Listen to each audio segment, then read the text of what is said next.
Hi guys, அனைவருக்கும் வணக்கம் guys. இன்றைக்கி வந்து பார்த்திங்கன்னா குட் பேட் அக்லி மூவியோடைய ரிவ்யூ தான் வந்து பார்க்க போகிறோம்.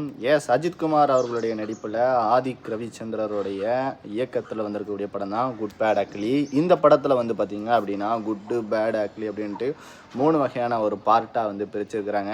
இதில் அஜித்குமார் அவர்களுடைய பெர்ஃபார்மன்ஸ்னு சொல்லணும் அப்படின்னா ரொம்பவே சூப்பராக வந்திருக்கு. ஆனால் படத்தில் உள்ள மேக்கிங் வைஸை வந்து பார்க்கும் பொழுது கிட்டத்தட்ட பயங்கர ஒரு பொருட்செலவில் எடுத்திருக்கிறாங்க அப்படிங்கிறது நன்றாகவே தெரிகிறது. அந்த அளவுக்கு வந்து ஒவ்வொன்றுமே வந்து பயங்கரமாக யூனிக்காக வந்து பண்ணணும் அப்படிங்கிறதுக்காக பண்ணியிருக்கிறாரு.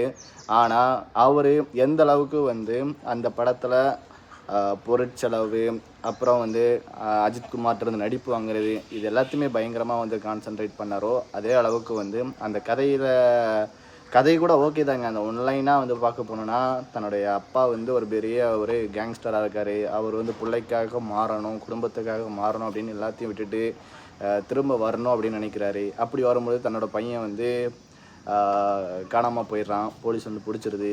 இப்போ அவனை மீட்டுட்டு வரணும் அப்படிங்கிறக்காக ஒரு அப்பா என்ன பண்ணணுமோ அதை பண்ணுறாரு.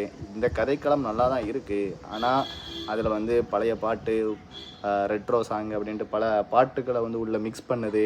அப்புறம் வந்து பல படத்தில் உள்ள ரெஃபரன்ஸை தூக்குனது, அங்கேருந்து புறக்கி கொண்டு மொத்தமாக வந்து சேர்த்தது. இதில் வந்து கோட்டையை விட்டுட்டார் அப்படிங்கிறது தான் பார்க்க முடியுது நண்பர்களே.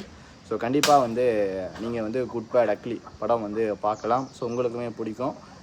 கண்டிப்பாக உங்களுக்கு பிடிச்சிச்சா இல்லையா அப்படிங்கிறத கமெண்ட்டில் சொல்லுங்கள். மறக்காமல் லைக், ஷேரு, சப்ஸ்கிரைப் பண்ணிக்கோங்க. தேங்க்யூ.